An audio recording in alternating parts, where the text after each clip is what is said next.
Muy buenos días, apreciados colegas. Les damos la más cordial bienvenida a esta rueda de prensa. Igualmente saludamos a los candidatos, tanto a Senado como a Cámara, por el Departamento del Valle. Con ustedes, el doctor Gustavo Petro.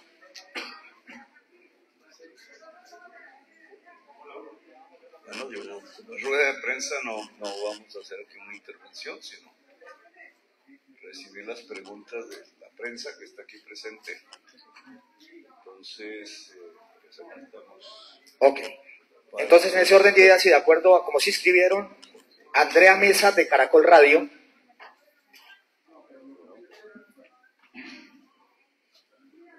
Muchísimas gracias, candidato. ¿Qué deben esperar los sectores importantes de la economía del Valle, por ejemplo, como los azucareros, frente a las políticas para la economía de la región?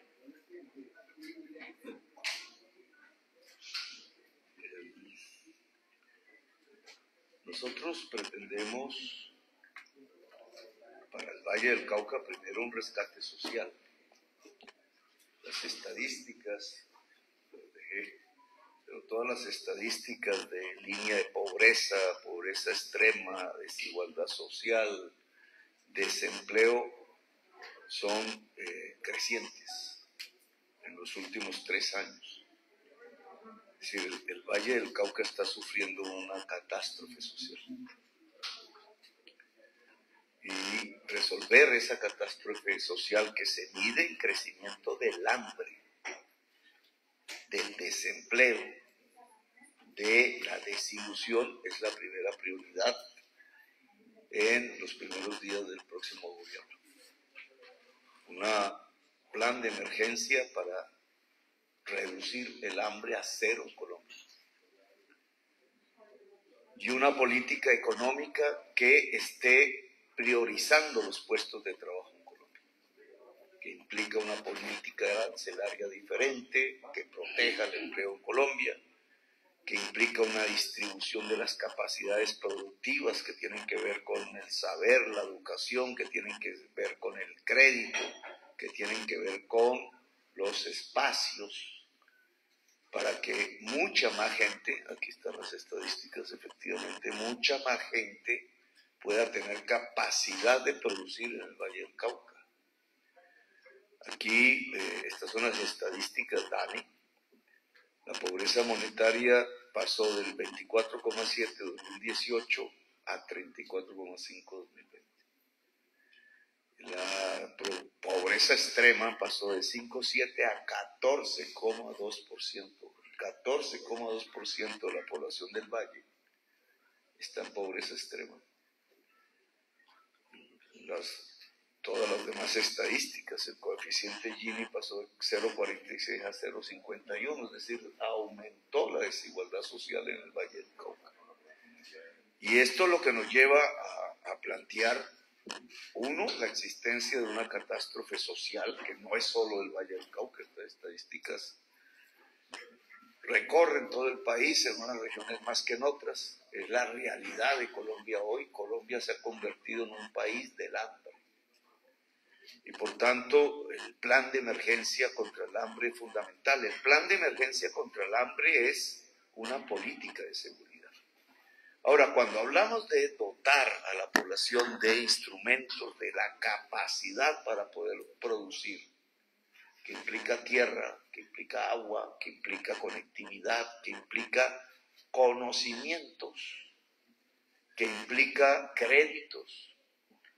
Entonces, obviamente, la estructura económica del Valle del Cauca tendría que ser pluridiversa, no monocultivo.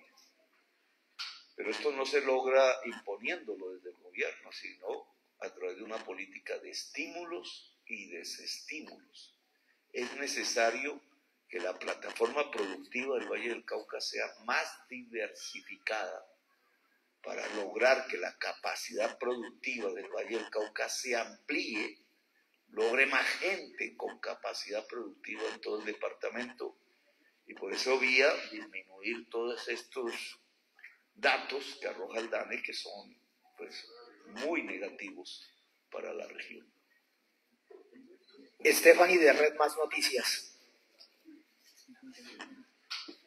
Muy buenos días. Bueno, el doctor Petro, quisiera preguntarle qué va a pasar con Piedad Córdoba tras las últimas declaraciones que se dieron, donde al parecer ella habría sacado dividendos políticos al retrasar la libertad de algunos secuestrados como Ingrid Betancourt y los 3 contratistas norteamericanos.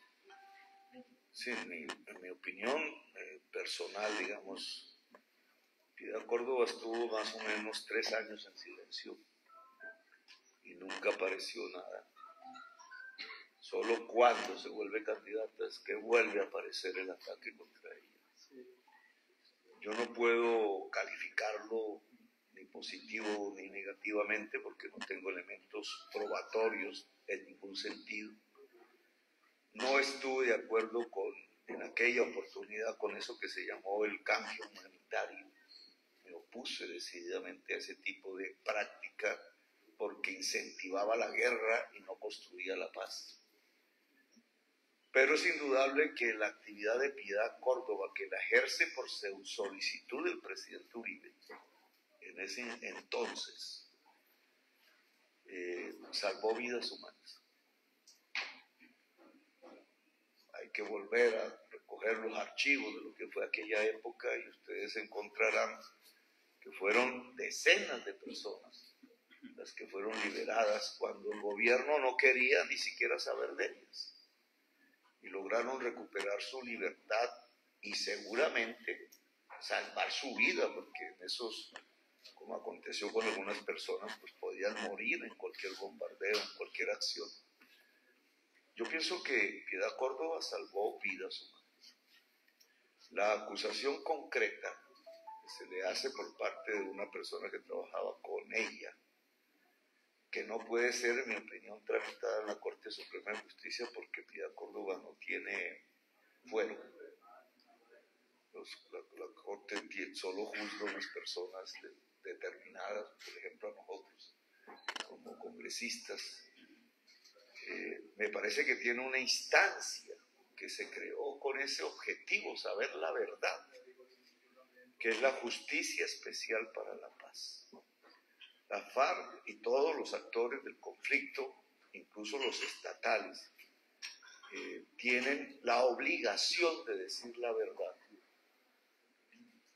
Y uno de estos hechos, como el cambio humanitario, pues es uno de los capítulos en donde la JEP debe conocer hasta el último detalle cómo operó, qué pasó, qué sucedió. Esa es la función de la Justicia Especial para la Paz, además de juzgar, ordenar, etc.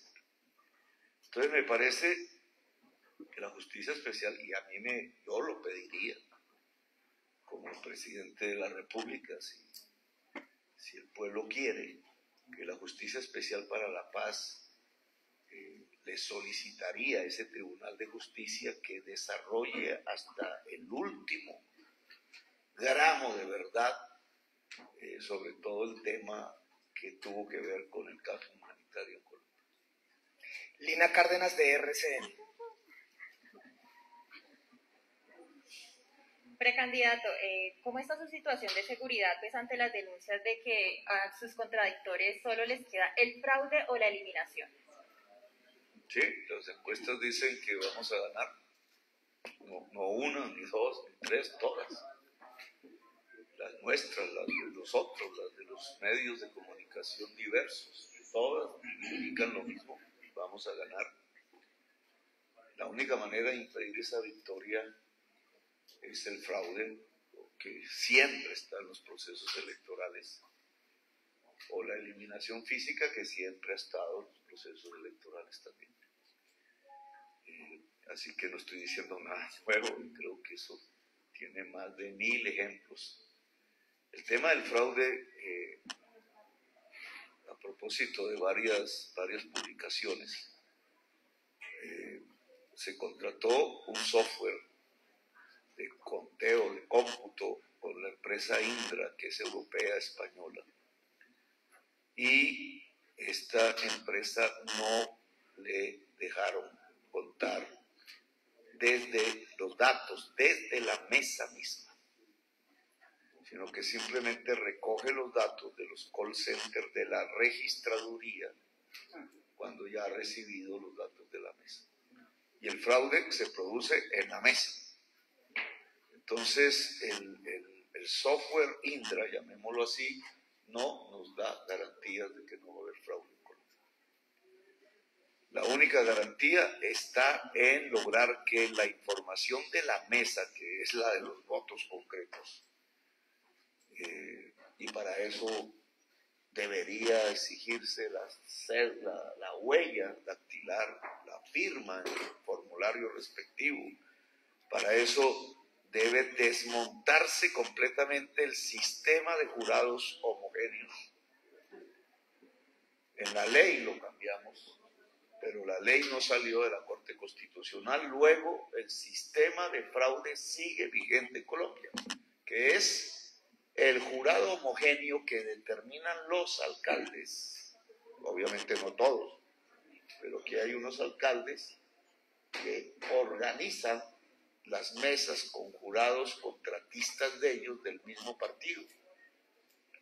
Y es ahí donde se meten los votos, se cambian los votos, se cambian los datos y se produce el fraude. Eso multiplicado por centenares de alcaldes que pertenecen a una sola colectividad política y que hoy tienen la capacidad de montar jurados homogéneos. Esto no lo cuenta Indra, luego el fraude se produce en la mesa. No sé si Roy quiera agregar algo ahí. Un saludo a todos y a todos. Solamente un pedido claro y respetuoso a la Corte Constitucional para que resuelva la exequibilidad del Código Electoral que controla esa modalidad de fraude, porque le quita a esas maquinarias que controlan a alcaldes la posibilidad de poner jurados homogéneos y se la entrega a los ciudadanos de todo el censo electoral al azar. Está en un despacho de la Corte Constitucional y debe salir en los próximos días para evitar esa forma de fraude. Gracias. Sebastián Bedoya, del CMI. Bueno, buenos días, candidato, y a todos los presentes. Tengo dos preguntas. La primera, si usted ya tiene definido la manera en que va a escoger a su fórmula vicepresidencial, que va a ser el segundo que salga en la consulta del pacto histórico. Y la segunda es con base a lo que dijo la FAO. Ellos rectificaron ese informe, pero usted ayer aseguró que Colombia está peor que Venezuela. ¿Por qué dice eso si en el vecino país, por ejemplo, la inflación es muy superior a la de Colombia? A ver, la primera pregunta usted mismo se respondió. Es una pregunta con respuesta en su propia... Dice el dicho popular, no se puede ensillar el caballo sin tener el caballo. Entonces los resultados del 13 de marzo son los que determinan la respuesta a su pregunta. La segunda pregunta sobre el hambre en Colombia es que las estadísticas del hambre no surgen de la FAO. La FAO solamente las recopila a escala mundial. Salen del DANE. Aquí acabé de leer, no sé si las estadísticas, por ejemplo, aquí en el Valle del Cauca. Pobreza monetaria, la que mide los ingresos, el billete, los bolsillos. 2018, 24,7%, 2020, 34,5%. Valle del Cauca. Pobreza monetaria extrema, aquí está el hambre. Pobreza monetaria extrema, 5,7% 2018, 14,2% 2020. Si creemos que no hay hambre.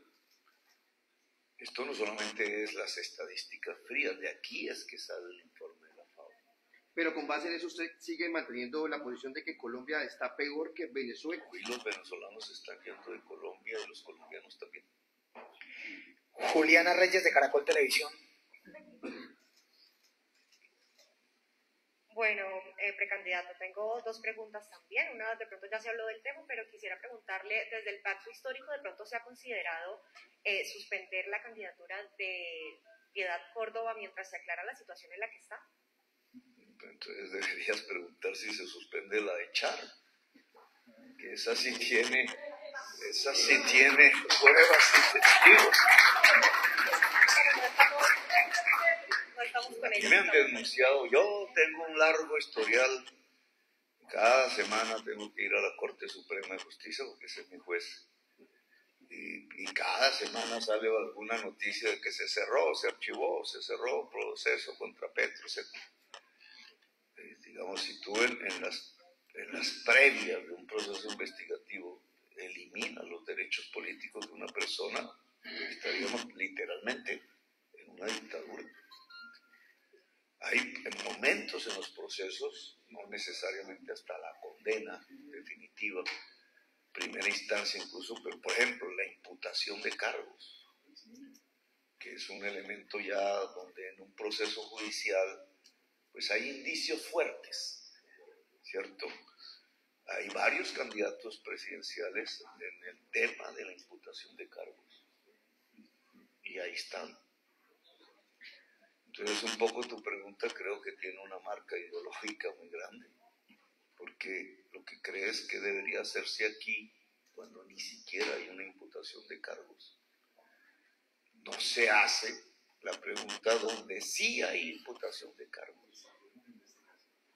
¿Ves? Entonces, no te estoy diciendo los contenidos de las investigaciones, porque yo no soy juez, pero por lo menos, ¿qué pasa con los candidatos que tienen imputación de cargos?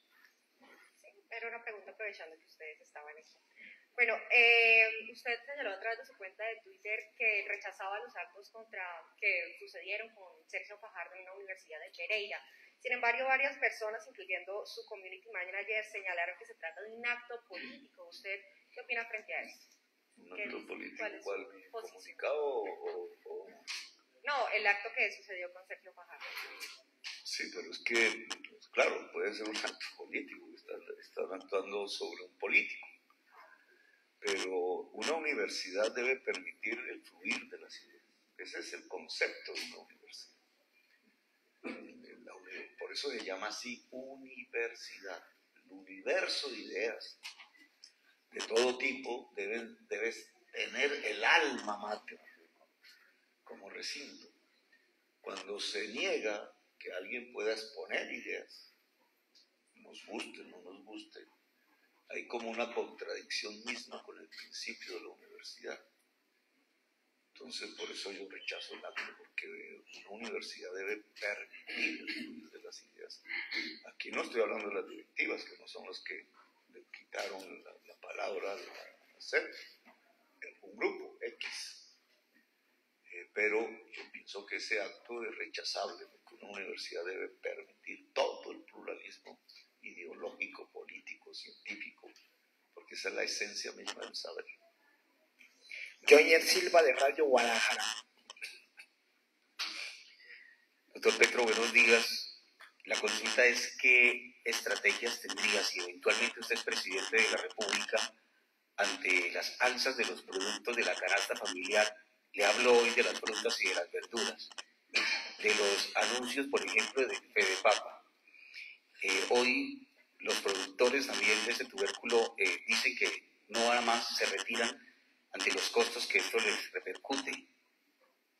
Sí, tiene que ver con la pregunta CNN, era como CMI, la pregunta CMI, porque aquí ya esto tiene que ver con los fundamentos que causan el hambre, las causas del hambre. Ustedes todos saben que el peso colombiano pasó de unos 2.000 pesos por dólar a 4.000 actualmente por la caída de las exportaciones de carbón y de petróleo. Desplomaron el peso colombiano.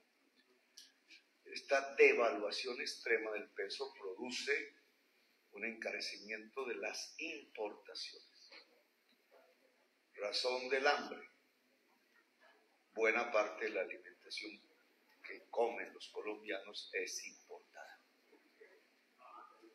tiene que ver con un modelo económico con el cual no compartimos, porque nosotros queríamos que se protegiera la producción de alimentos en Colombia. Pero aquí ya tienes una causa del hambre.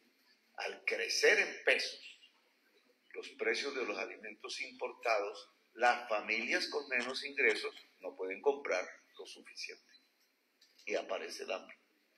Pero hay detrás de esto una segunda causa que es importante discutir, y es que entre las cosas que se están importando relativas a la producción de alimentos están los insumos para producir alimentos en Colombia. Esos insumos que los campesinos llaman, los empresarios del agro llaman NPK, son los químicos que fertilizan la tierra, nitrógeno, fósforo, potasio. El NPK se producía en Colombia y se dejó de producir en Colombia y se está importando de una región que hoy llena las páginas del mundo porque es en Bielorrusia, Ucrania, etc. Y entonces se adiciona a la desvaluación del peso colombiano el que estamos importando los insumos para la producción de alimentos en Colombia. ¿Por qué estamos importando esos insumos? Ya no a 2.000 pesos dólar, sino a 4.000 pesos dólar, que triplicó literalmente el precio interno de los insumos en Colombia para producir alimentos. Porque la empresa que producía estos insumos se la robaron. Esa empresa es Monómeros Colombo Venezolanos. El presidente Duque le entregó esa empresa a Guaidó y sus amigos y la quebraron. Es decir, que parte del hambre en Colombia tiene que ver con el regalo que le hizo Duque a Guaidó y se tiró el campo colombiano literalmente. Ahora, usted pregunta, ¿qué haríamos nosotros? Esto fue lo que hicieron. ¿Qué haríamos nosotros? Nosotros lo que creemos es que hay que producir la mayor parte de la alimentación en Colombia. Eso se llama soberanía alimentaria. Para ello hay que proteger del comercio internacional una serie de ramas como el maíz, que es la mitad de las importaciones de alimentos de Colombia, como la papa, como el arroz, los cereales con alta intensidad de nutrientes, etc. Son 11 alimentos fundamentales. La leche puede ser destruida en cualquier momento, la producción lechera de Colombia. Protegerla del comercio internacional. Acompañar la producción de alimentos del Estado, reconstituyendo la institucionalidad agraria que existía en Colombia y que desapareció, como el DRI, como el Banco Agrario más fuerte, como el ICA, como el IDEMA, que era el sistema de compra de cosechas, que además hay que llevar esas cosechas a los barrios populares precisamente en una política de emergencia antihambre, y garantizar que los productores directos de alimentos se asocien para ser copropietarios de procesos de agroindustrialización que les hagan crecer sus ingresos a través del crecimiento del valor agregado. Esa es la política que nosotros queremos establecer. Agradecemos a los asistentes en la parte de atrás un poco de silencio para poder continuar con la rueda de prensa. Yamir Mina, de Revista Semana. Bueno, buenos días para todos. Candidato, le hago esta pregunta no solamente como periodista, sino como hombre negro también. Todo el cordón del Pacífico, empezando desde Tumaco hasta Chocó, hay una problemática marcada en las comunidades afro, no solamente el hambre, la falta de oportunidades, sino la atomización del conflicto, que la violencia se ha ensañado con esas comunidades. Hoy hay un tema que está pasando de agache y es el continuo desplazamiento entero de comunidades, sobre todo en Nariño, en la frontera con Ecuador. ¿Qué haría usted como presidente de la República, digamos, para saldar esa deuda, no solamente histórica, sino social que hay con esas comunidades y además para un poco disminuir todo ese flagelo de violencia que hay sobre ese cordón del Pacífico y que parece un poco olvidado para la Colombia que se despacha desde Bogotá. Sí, aquí atrás está toda la lista, ¿no?, de Cámara y algunos candidatos de Senado del Pacto Histórico que quiero que presentárselas a ustedes, algunos la conocen. Aquí también en la mesa miembros del Congreso de la República que se han ligado al Pacto Histórico, dirigentes aquí del Valle del Cauca, muy destacados. Venimos ayer de recorrer Tumaco, Guapi, seguiremos otros días porque queremos hacer una presencia, no solamente hablar de, sino estar en el litoral pacífico, estrictamente hablando. Allí en esas manifestaciones y en reuniones con la comunidad hicimos varias propuestas. Una de las cuales es que el litoral pacífico estricto, me refiero a la divisoria de aguas de la cordillera occidental hacia el océano, debe ganar en autonomía administrativa, política y social, digamos, mayoría afro, indígena, mulata, ese litoral pacífico abandonado por el Estado desde hace siglos y que es el heredero de los esclavos libertos. Está escrito con la palabra libertad este territorio. Merece que tenga autonomía administrativa, es decir, que la misma población de allí empiece a decidir sobre su territorio, con recursos, con capacidad, y no que se decida desde Bogotá o desde aquí o desde Medellín. Además, porque las políticas públicas serían diferentes si las hace la gente de la región, así las hace los ministros en Bogotá. Ese es un primer punto que propusimos, la autonomía como un instrumento para ser más eficaces y superar una serie de problemas. Hablamos de un fortalecimiento a fondo de la Universidad del Pacífico y en manos de un politiquero de gobierno que la ha destruido. La Universidad del Pacífico tiene que ser una universidad de vanguardia en la frontera del saber, porque tiene como funciones la investigación de toda la bioeconomía que podría salir de la selva más biodiversa del mundo, que es la del Chocó biogeográfico. El desarrollo de la etnoeducación, no de una educación impuesta, sino también surgida de la población misma. La juventud del litoral pacífico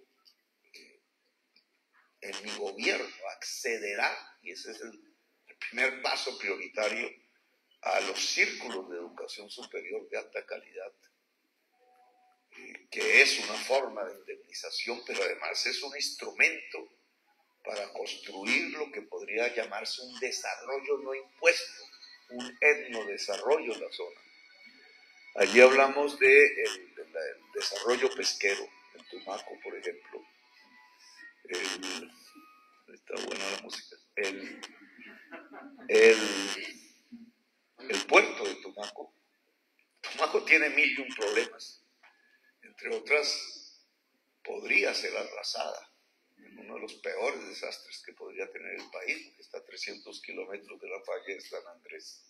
Un tsunami llegaría en 1 hora, y la disposición de la población en islas sin escape, que no sea un puente por donde no va a pasar toda la población en 1 hora, pues la está llevando a un riesgo enorme, sin ningún tipo de atención por parte del gobierno nacional. Y el puerto de Tumaco, que ustedes saben que fue entregado por el gobierno de Uribe a un señor ecuatoriano, que lo usó para proteger los intereses de la industria pesquera ecuatoriana, allí se pesca, se lleva el pez, todo el producto de la pesca a Ecuador y allá se le pone marca ecuatoriana. Lo que nos muestra es una potencialidad, pero también una especie de estafa con el país. El desarrollo de la pesca industrial en manos de la misma población pesquera, no impuesta como empresas que lleguen, sino que se puedan desarrollar las empresas pesqueras en manos de la misma población, pues es una de las posibilidades económicas. Litoral Pacífico, el litoral todo del Océano Pacífico, si lo miran en un mapa mundi, es la zona más rica del mundo.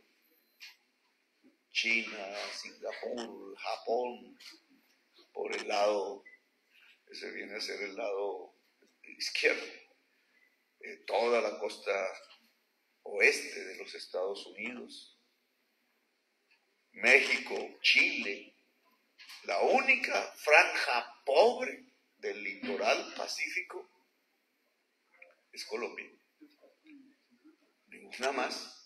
Y es Colombia por una sola razón: allí quedaron las poblaciones negras y este gobierno y los anteriores son racistas. Es por eso que esa región es pobre, porque hay racismo. No se puede entender que el único fragmento de todo el litoral de la cuenca del Océano Pacífico pobre sea precisamente donde habitan las negritudes colombianas. Ahí se muestra claramente lo que es este tipo de gobiernos absolutamente de casta, absolutamente excluyentes.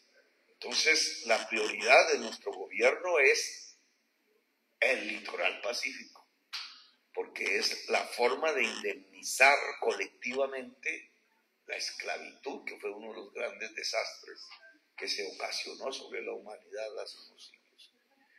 La universidad, el desarrollo de la pesca, el desarrollo de la bioeconomía, la posibilidad, y este es un tema que hemos dialogado por allí, de hacer un bypass al canal de Panamá, pero con una línea férrea, juntando los puertos del Pacífico con los puertos del Caribe.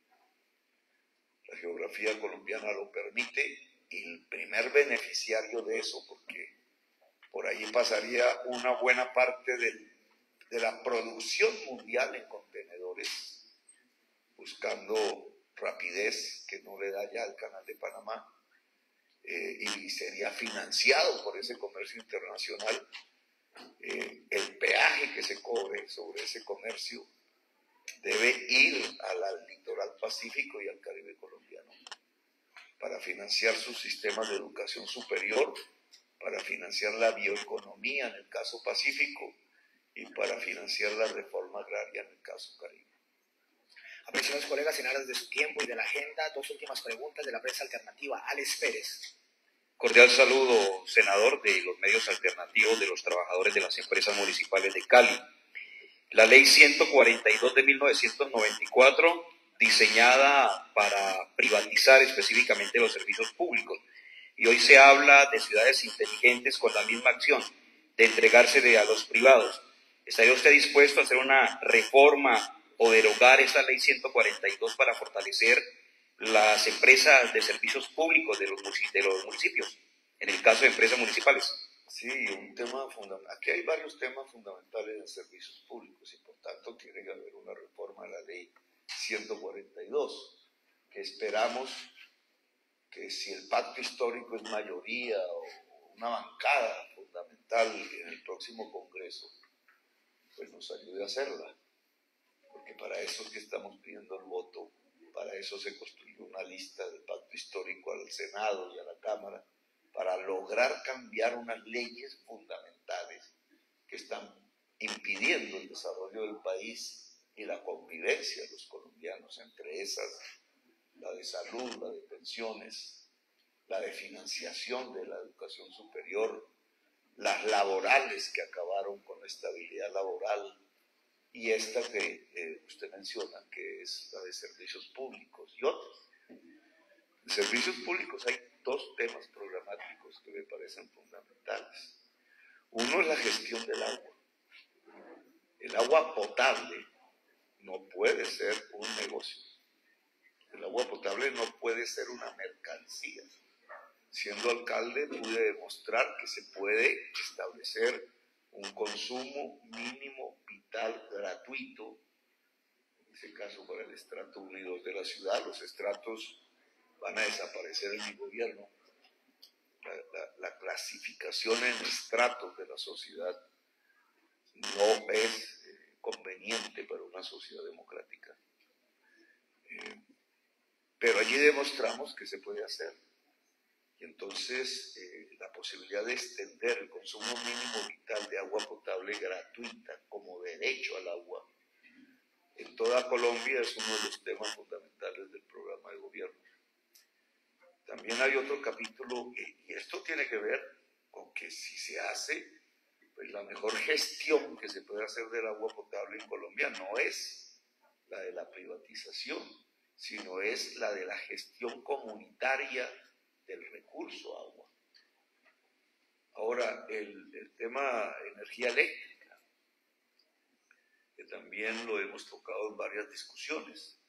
La generación de energía eléctrica en Colombia pertenece a un oligopolio, muy cruzado por la especulación, muy cruzado en muchos temas con la corrupción política, y ha hecho que Colombia tenga una de las tasas de las tarifas de energía eléctrica más altas de América, en contra de la posibilidad de producir, por ejemplo, y en contra del ingreso de las familias. Nosotros queremos cambiar la matriz de generación eléctrica hacia energías limpias 100%. Tenemos un enorme potencial de energías limpias en el país. El sol, el viento, son formas que podrían, en manos de las mismas comunidades, no se necesitan multinacionales para eso.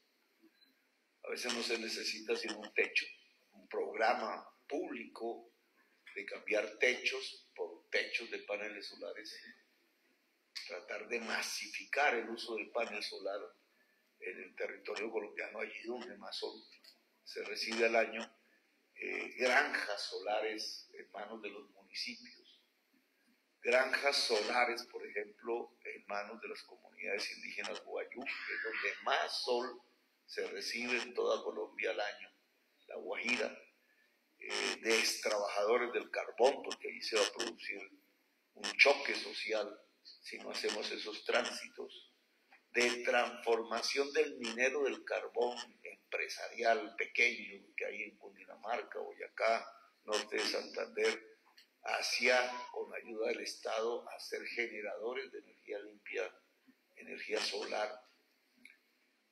Estos programas permitirían una mayor oferta de energía barata y por tanto deben tender a disminuir la tarifa de la energía eléctrica en Colombia. Y aquí usted puede ver que habría que cambiar el marco legal, regulatorio del sistema de energía eléctrica de Colombia para permitir que un hogar pueda generar energía, que lo puede hacer, y por tanto reducir su tarifa a cero o incluso que le paguen si se interconecta al sistema de distribución de energía del país.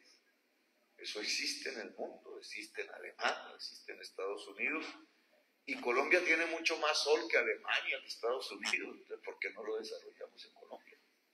Si tenemos muchas más ventajas comparativas que donde se está desarrollando la energía solar actualmente en el mundo. Así que este es un tema de cambio de leyes también, pero de cambio de la manera de entender el servicio público que está variando sustancialmente en el mundo. Y cerramos esta rueda de prensa con Oliverio Muñoz de Multicanal. ¿Por qué me negaron? Oliverio ¿no está? Buenas tardes, doctor Petro. En su gobierno, las políticas públicas de salud y el deporte, cómo serán manejadas, teniendo en cuenta que ese 46-47% que lo tiene ahora en primer lugar, después del 14 con la avalancha de congresistas y de partidos que llegarán, lo hará triunfar en la primera vuelta. La propuesta, salud y deporte están ligados, ¿no? Cuando hablamos de deporte, antes que hablar del deporte competitivo,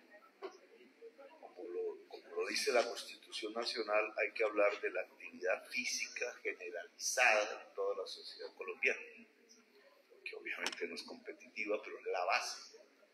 Y es una base que hay que incentivar porque es salud. Pertenece a una faceta de la salud que es lo que llamamos la salud preventiva. La salud preventiva dejó de existir en Colombia. La salud preventiva es el eje del nuevo modelo de salud que proponemos. Preventiva y predictiva. Ese sistema, que yo tengo una experiencia porque lo implementamos en la ciudad de Bogotá, más o menos 3.800.000 personas.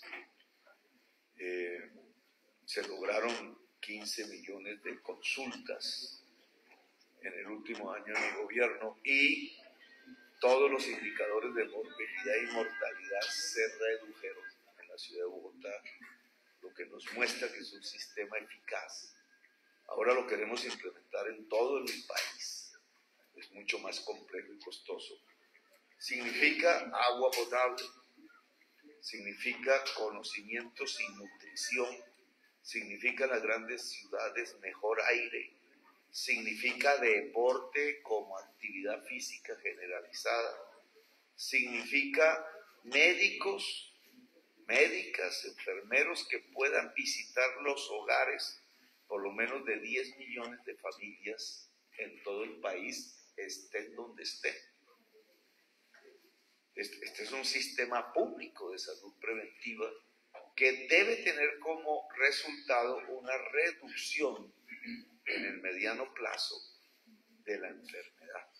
Es decir, el sistema preventivo es reducir los niveles de enfermedad y mortalidad en Colombia. Obviamente no juega con el negocio, porque el negocio se establece sobre el enfermo.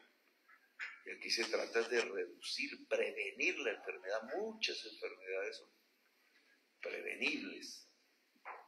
Y si hay un aparato estatal y unos determinantes de salud eficaces, el pueblo colombiano puede enfermarse menos. Y al enfermarse menos, pues podemos tener una mejor gestión ya del hospital público, que hay que elevar en términos tecnológicos. No puede depender el hospital público de las EPS. El sistema de EPS se puede dejar libre para el que quiera, pero el sistema de hospitales públicos, la red pública nacional de salud, no solamente en el área preventiva, sino en el área de asistencia de salud, tiene que ser soportada por el Estado de su presupuesto y no del mercado de las EPS. Ese es un cambio en el modelo de salud. De deporte podríamos hablar otras cosas, pero la experiencia nuestra en deporte, además de la actividad física básica que es salud, es que se ubique en el colegio, en la escuela, que allí en el colegio aparezcan las escuelas deportivas, tanto en competencia con las ligas, que es la forma actual de organización del deporte, y que en la escuela es donde pueda salir y detectarse los talentos ya para el deporte competitivo, para lo cual el sistema educativo colombiano debe tener también colegios especiales para talentos de deportistas, de tal manera que el deportista no se desligue de la educación. Ese es el modelo gringo, que era el modelo soviético, porque la cabal me pega un insulto por ahí. Lograron ser ambos, Estados Unidos y la Unión Soviética, pues, el top del deporte competitivo olímpico, pero su sistema se basaba en un deporte, en una actividad física generalizada y en la escuela deportiva en los colegios. universidades, etcétera. El sistema educativo no solamente debe hacer interacción con el arte y la cultura, sino interacción con la educación física. Antaño lo teníamos, pero eso se fue dilapidando. Ahora lo queremos reconstruir. Luis Alfonso Mena, de Periódico Libre. Doctor Gustavo Petro, esta ciudad fue escenario durante 3 meses de una represión violenta por parte del régimen de Iván Duque. Y ha existido desde ese momento una terrible impunidad. Ya hemos visto al señor Duque, el jefe del régimen, pavoneándose por el Parlamento Europeo. Y solo un grupo de valientes eurodiputados se le pararon enfrente con los nombres de las víctimas, varios de ellos jóvenes de Cali, y lo rechazaron. ¿Qué hará usted para impulsar el juicio político que merece el régimen de Iván Duque por los 48 jóvenes asesinados en Cali, por los 18 jóvenes asesinados en los municipios del Valle, por más de 80 jóvenes asesinados en toda Colombia, por miles de detenidos, por centenares de desaparecidos, por miles de heridos, torturados, vilipendiados, violentados? Y en segundo lugar, el régimen de Iván Duque le ha hecho un terrible daño con su nefasta política exterior a millones de colombianos en los 2.219 kilómetros que tenemos de la frontera con la hermana República Bolivariana de Venezuela. Usted lo ha planteado en algunas oportunidades, lo que está ocurriendo allí. ¿Restablecerá las relaciones diplomáticas, comerciales, consulares con Venezuela? Gracias. Duque y Maduro son hermanos gemelos. Tienen la misma política económica y la misma política de concentración del poder. Son hermanos gemelos. Eso no quiere decir que entonces nosotros debamos separar los pueblos que nada tienen de culpa, muchos de ellos hasta familiares, unos venezolanos, otros colombianos, 13 millones de personas que habitan al lado y lado de la frontera, con relaciones incluso familiares de sangre, y que están cortados para poder pasar de un lado al otro. Tienen que pasar por unas trochas en manos de grupos armados, se producen violaciones, extorsiones, una violación sistemática de derechos humanos sobre toda esa población que es colombiana, que es venezolana, y que está cruzada por lazos desde hace muchas décadas. La restitución de las relaciones es necesaria para que los estados logren recuperar la frontera y no dejársela a las mafias, y tratar entonces de rescatar los derechos fundamentales de las gentes que habitan ese territorio, que son 13 millones de personas. El núcleo poblacional más grande de todo este territorio está ahí. Y independientemente de qué pase en la política, aquí o allá, digamos, los pueblos no tienen que ser responsabilizados y victimizados de unas circunstancias de distanciamiento ideológico que al final es pura bla bla bla, porque, le repito, Duque y Maduro son hermanos gemelos. De Maduro hemos recibido insultos, pero eso no significa que entonces vamos a trasladar los insultos que nos endilga Maduro, porque está viendo que crece una alternativa diferente, progresista en América Latina, que los relega por las formas autoritarias en que han transformado el Estado, no solamente en Venezuela, sino en Nicaragua. Bueno, usted me preguntó el tema de la corrupción en general. Digamos, no es solo... nosotros tenemos una cadena de impunidad inmensa. Le escuchaba al candidato Peñalosa decir, cuando le preguntaron sobre el tema Char, a propósito, usted decía, no, pero es que en la fiscalía no aparecen pruebas contra Char. O es ingenuo o no sabe dónde está parado, porque la fiscalía es de Char. Eso fue lo que hicieron cuando Néstor Humberto se posesionó como fiscal general. Le entregaron la fiscalía a Cambio Radical. En ese entonces, con las dos alas, Vargas Lleras y Char. Entonces, ¿cómo va a aparecer en una fiscalía que maneja Char las pruebas contra él? Claro, esa cesión de los órganos de investigación del Estado a grupos